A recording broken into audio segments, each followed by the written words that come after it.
All right, so this is going to kind of piggyback on the aesthetics videos, be like like 2A or something like that. I mentioned asceticism earlier, spelled a little differently. I didn't really go in. I gave a quick blurb. I'm going to give the actual sort of definition here. Asceticism is Asceticism.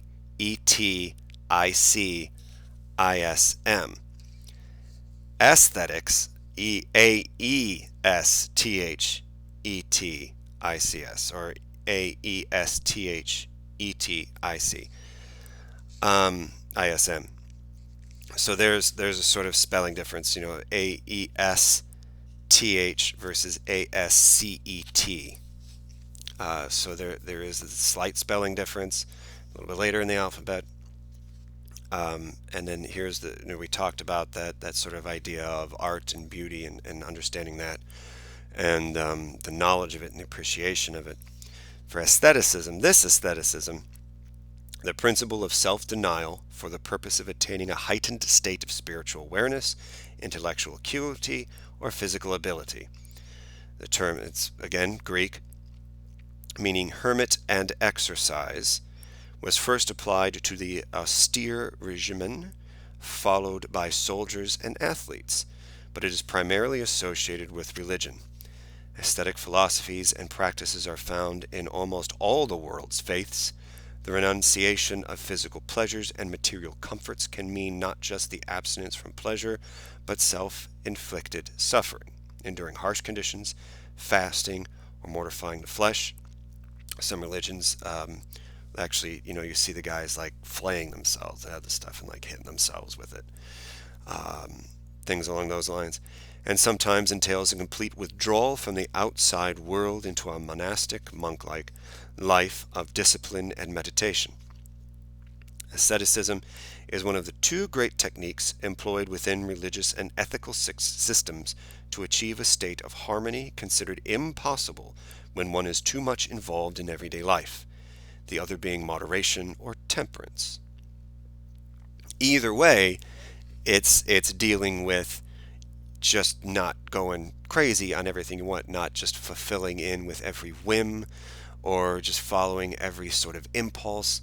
In order to be successful in any of these things, whether it's they're talking about, these old sort of things like in Greece and everything like that, soldier, religious practitioner, or what was the other, or athlete, things like that, you're going to have to sacrifice a little bit. You want to have like a certain look. You're like working out, you're like lifting weights, doing crunches and leg lifts, and because you want to have a certain thing, you want to have like a six pack and have like a nice body and stuff like that. Well, you know what? You're going to have to not eat a bunch of garbage. You're going to have to deny yourself a lot of things that you're going to want. You're going to want to blow off working out. You have your routine maybe 3 days a week. And someone's like, oh, well, I want to do this thing like right after work on Wednesday, and that's when you got to work out. So you got to ask yourself, which is worth it? And then going out, it was like, well, I'm going to go out and I'm going to eat, we're going to get, a pizza, and we're going to go to a movie, and then we're going to go out afterwards or something like that. So you're eating pizza before a movie, maybe you're eating like a box of candy in the movie, and then after the thing, they're going out and getting like burgers and fries or something like that. Are you going to do that? Because that's going to affect the way you look. What do you want? What's it worth it to you? And to look and feel a certain way in a lot of things where you're going to be successful academically, scientifically, with your own body, with your own health, with your spiritual development, any of those things, there's going to have to be a certain amount of sacrifice with that. You're going to have to learn to say no and mean it, because people are going to push you a little bit. You got to be able to be like, no. But just the complete denial of everything is not the only way to do it. But you do have to have some discipline. The influence of each approach tends to run in cycles within these systems, one holding sway for a time before yielding to the other. We've talked about cycles a little bit before. For example, attachment to the Aristotelian golden mean gave way during the decline of Athens to abstemious example of the Stoics, and the aesthetic rigor of the ancient Hindu religions gave way in larger part to the middle path advocated by the Buddha. So Aristotelian golden mean and sort of Buddha middle path, sort of like, all right, not too much. Again, we're almost getting into a question of like, human nature here a little bit. Not too much, but some of these other things, I'm like, no, cut it all out. Again, you've got to live in a cave. You just got to be like this dirty thing. Give up absolutely everything, every comfort, everything. Beat yourself, live with it. That's the problem with that is that starts becoming an attachment to. The idea of this asceticism is sort of to try and release yourself from a certain amount of attachments to things.